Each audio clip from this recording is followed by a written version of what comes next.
I have another class of gear, another element of audio, video, electronics, home theater equipment, and all of that. And that has to do with power management, power protection, power delivery for all of the types of devices and things that we have in our systems. Now, if you go back in the channel a little ways, you may recall I've done some videos on a CyberPower UPS that's running down on the bottom of my rack here. I've done some other content on a Furman power conditioner that I run as well. Those two have been kind of the 2-point elements of the, again, power protection and power management and power delivery for all of my home theater, both living room and the dedicated home theater room, the network gear and other types of equipment. Been running my amps, my NAD amps and other things on the Furman, and everything else in the rack here in the system, running all of the rest of that stuff on the UPS. And so I was basically looking to bring the power management, power protection, power delivery of all of my stuff into a more consistent ecosystem. And wouldn't you know, WattBox, which is a Snap AV brand, happened to launch some new equipment just recently. I was actually talking with a customer, kind of specking out some power management stuff for them and looking at it, and it's like, you know what, I think it's probably time that I go in on this stuff for myself. And so I've picked up a WattBox 820 power conditioner, power management system, and I picked up their new double conversion 2000 VA UPS. And I'm trying to learn about and understand specifically. It has to do a little bit more with kind of the power delivery elements of our system. A lot of us with home theater setups and rack systems like this, the common thing to do is get 20 amp circuits, get dedicated circuits to deliver independent power to the stuff, to our equipment, without having other things around the house and in the household on that same power circuit, which could be adding noise and adding interference. We want to isolate our things, we want to protect our things. I did buy the online versions essentially of both of these, which means that it corresponds or it supports the OVRc type of capability. In this video, I want to just kind of dig in to the stuff. I want to kind of showcase off specifically what these devices are, what some of their capabilities are, how they work together, how they basically go together, and then kind of we'll end it off with this new power management system being installed in the rack and getting everything hooked up. So let's dig into the first box. Let's look at the WattBox 820. All right, I'll mention specifically this is the WB820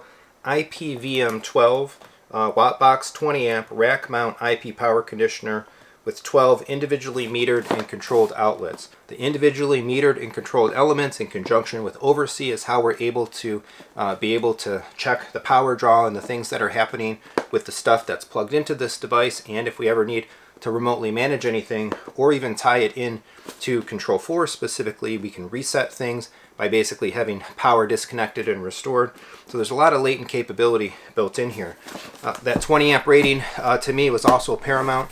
I didn't really scope my other power management gear specifically for 20 amp circuits, but in this case I am. So both this UPS that we'll see in a minute and this specific WattBox are rated for 20 amp circuits. So they're going to take advantage hopefully of all of that power. Just heading off the potential of like the circuit breakers and the capability of the power management item, limiting the power in some way to the devices that are plugged into it. And I think specifically half of the plugs on this 820 are rated for 20 amp devices. The other half are rated for 15 amp devices. So we do have kind of a nondescript box here. Now WattBox is generally like dealer installed supported kind of stuff, but I should mention as well, I am a Snap AV dealer. So if you're interested in anything from WattBox or other Snap related brands, of course I can sell it, hook you up with it. So reach out, Jeremy at Techthusiasm.net if you're interested in any of that.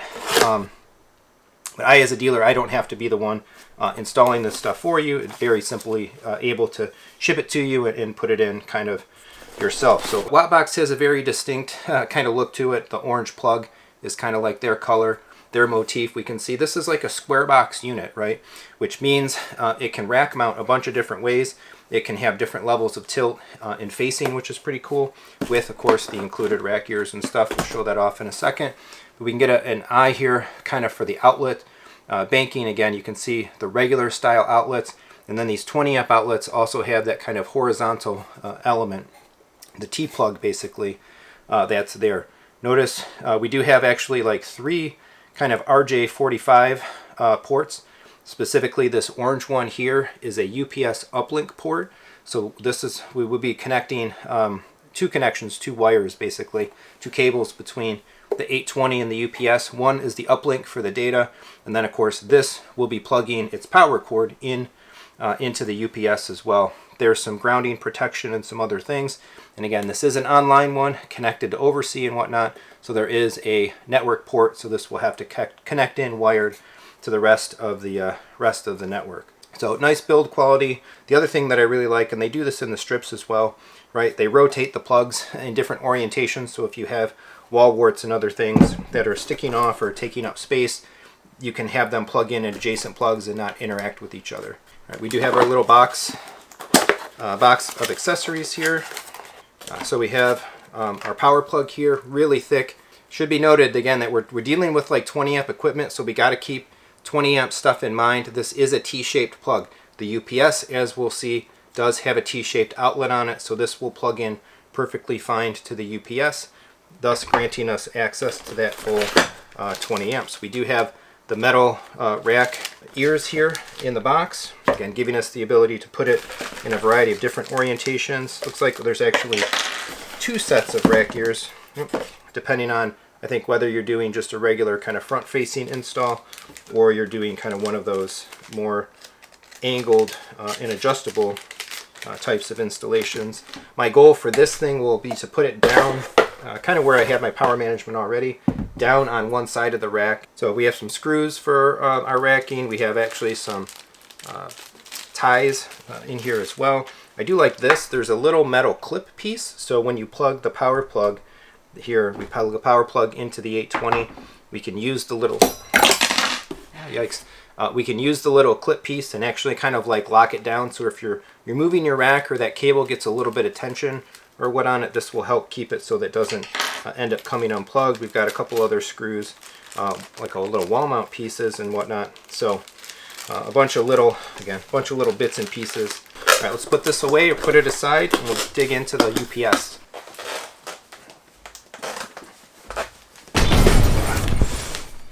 All right, this one's a beast. This thing's on the order of, I think, like 50 some pounds, 50 some plus pounds.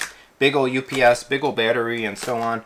I don't remember if I mentioned the WattBox 820 actually they do ship a double box, nicely protected. This also, the UPS here, is also double boxed. I think in this case, I'm just gonna leave the box in the box.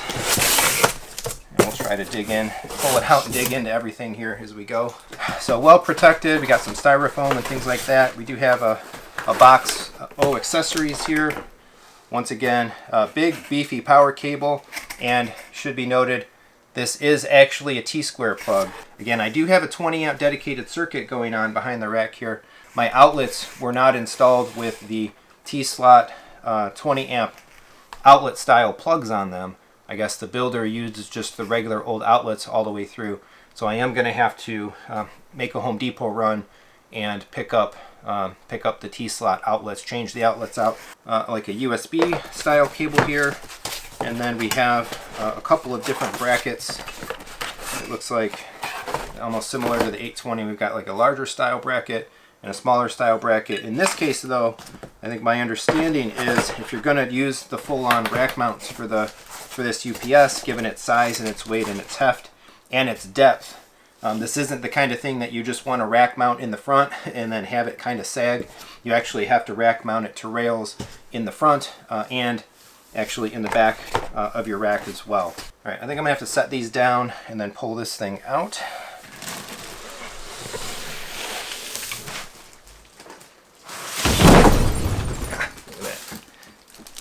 Gotta love the tonal.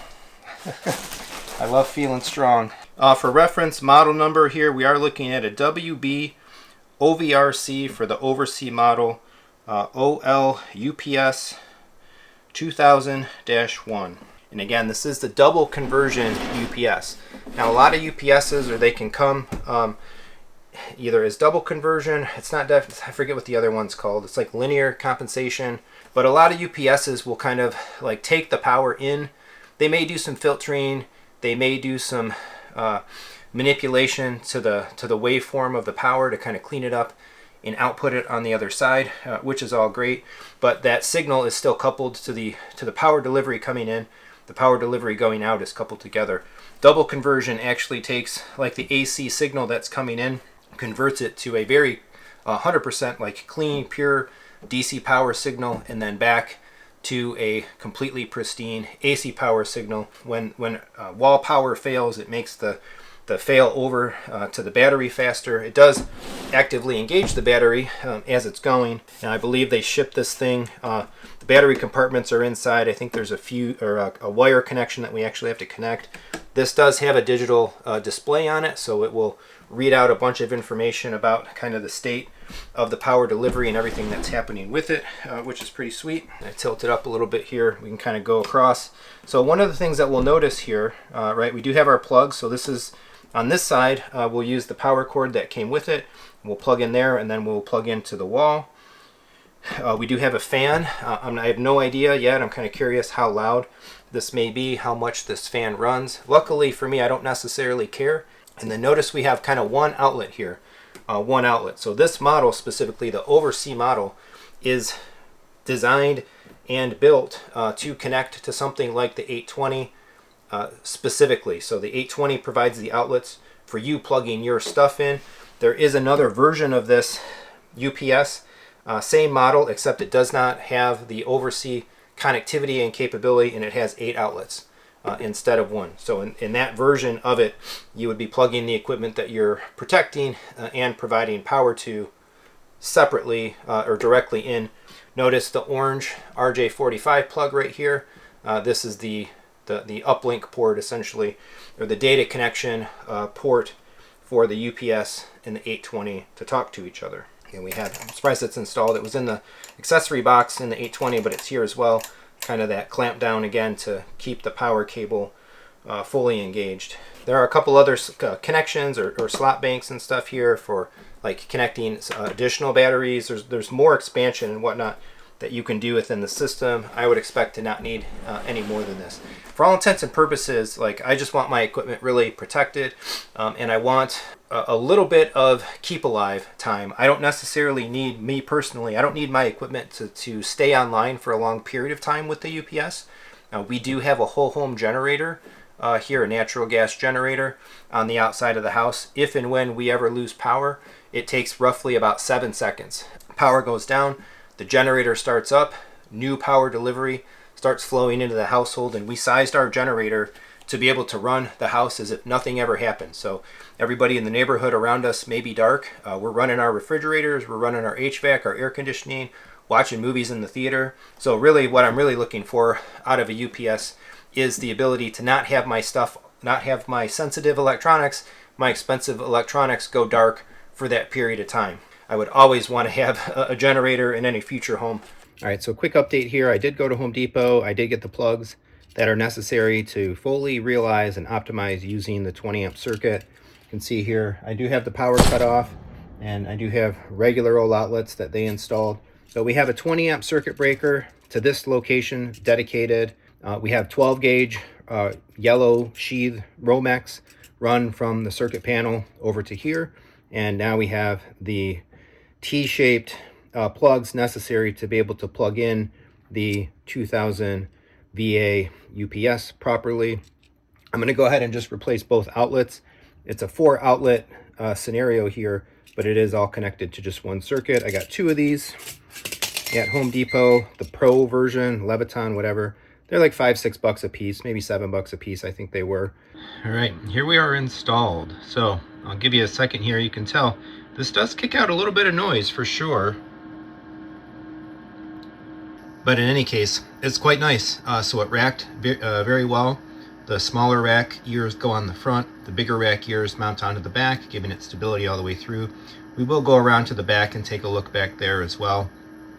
We can see the blue light there showing on operation.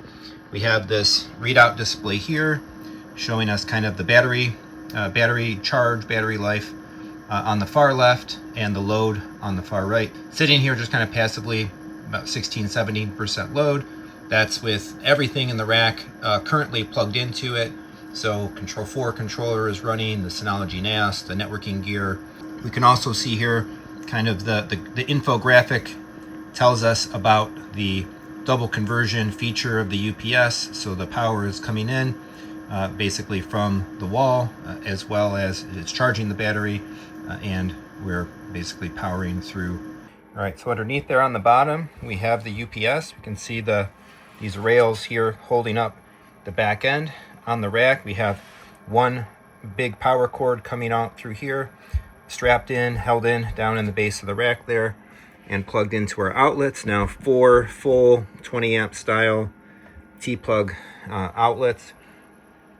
We have the one plug cord here going in to the UPS, which is the cord coming out of the 820. The 820 is networked to the home network ubiquity gear, and we do have our uplink little mini Ethernet cable here uplinking from the 820 to the UPS, and then everything here plugged in. Again, the bottom strips are the 20 amp plugs of the 820, the top are the 15 amp. So we're running amplifiers on the bottom, 2 M28s over here, got an M23 here, and this is the MDX 16.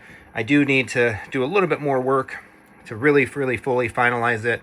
I want to get the rack amps, the triad rack amps for the living room subwoofers off of the strip up above, and we'll plug those directly into the WattBox on the remaining 2 outlets. 6 plugs and 6 amps. I've got my 2 strips plugged in, and I have this extension cable that it runs essentially from the outlet behind the television upstairs. So the LG and the Switch and the Apple TV behind the television upstairs are all still also on this power, clean power, conditioning, protection. One other thing that I do want to do, or that I do plan to do in the setup, is I do want to get the PC off of the strip. I will plug the PC directly into one of the outlets on the 820 as well.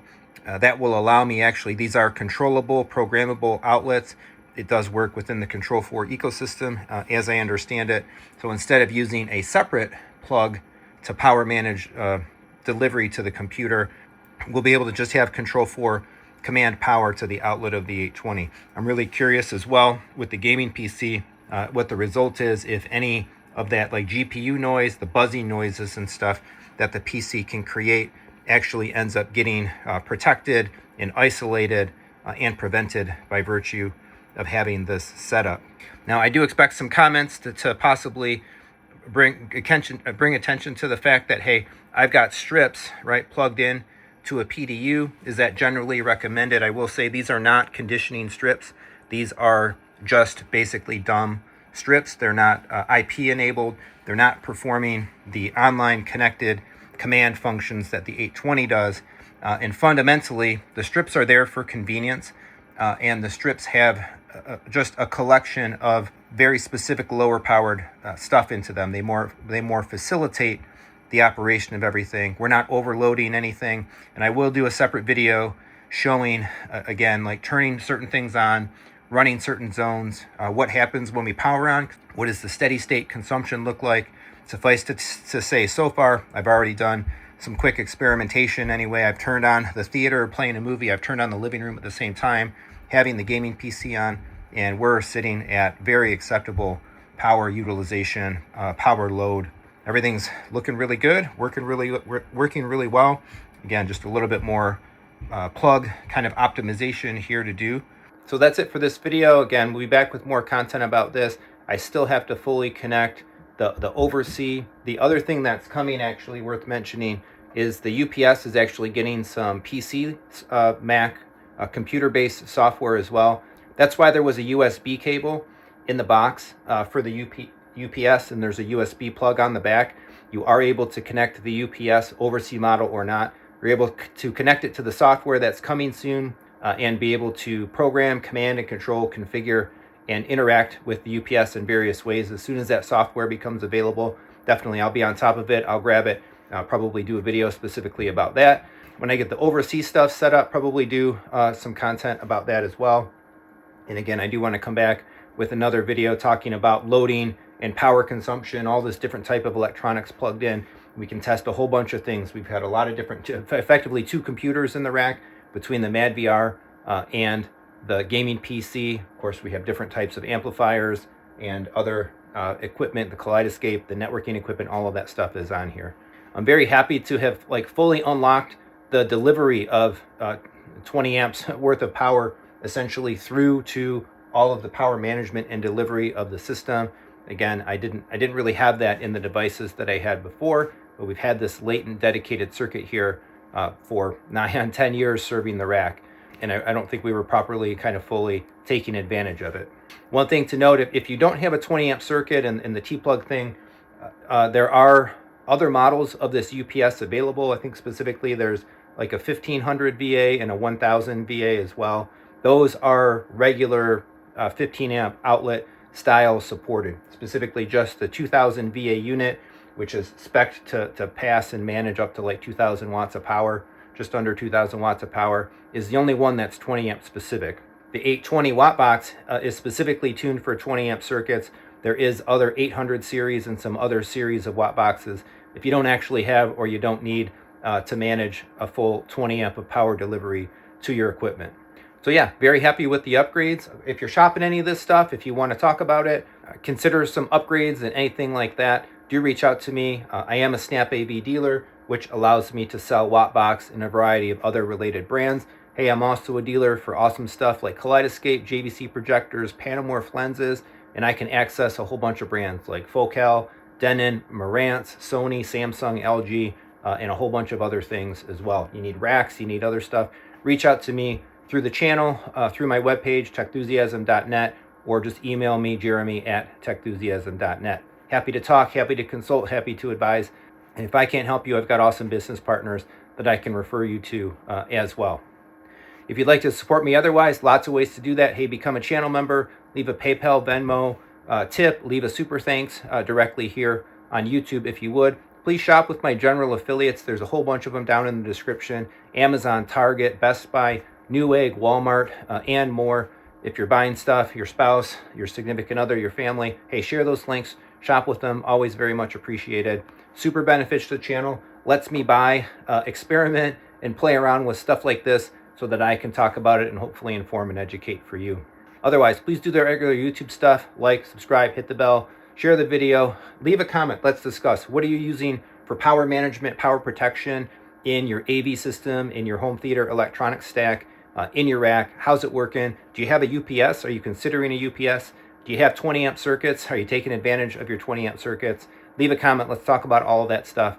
Happy to do so. Thanks for watching. Come on back for more home theater discussion and fun.